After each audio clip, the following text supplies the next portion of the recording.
Well, I think they're pretty horrific. I mean, I campaigned against them while it was still the Digital Economy Bill, and I was very upset, firstly, that it got so little discussion in the House of Commons.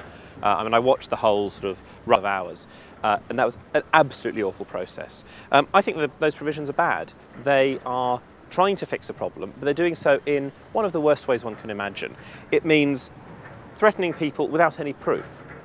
That just because an IP address has been involved with downloading stuff doesn't prove that a particular person was involved.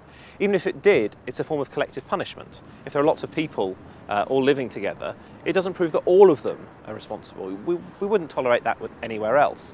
Amusingly, I understand that the House of Commons has a single IP address that everything comes through. So it'd be interesting to know whether MPs actually wanted it to apply to themselves.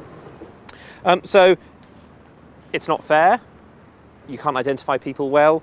Even if you could identify the right house all the time, you would be having a form of collective punishment. But it's also skipping out all of the legal process that we ought to have. It is a massive sledgehammer to crack a nut, and we shouldn't be having it. If elected, I would support Nick Clegg. Nick Clegg has said that we would repeal the Digital Economy Act. Now, I have to say there are some good bits in the Digital Economy Act. There are bits there which I have no problem with at all.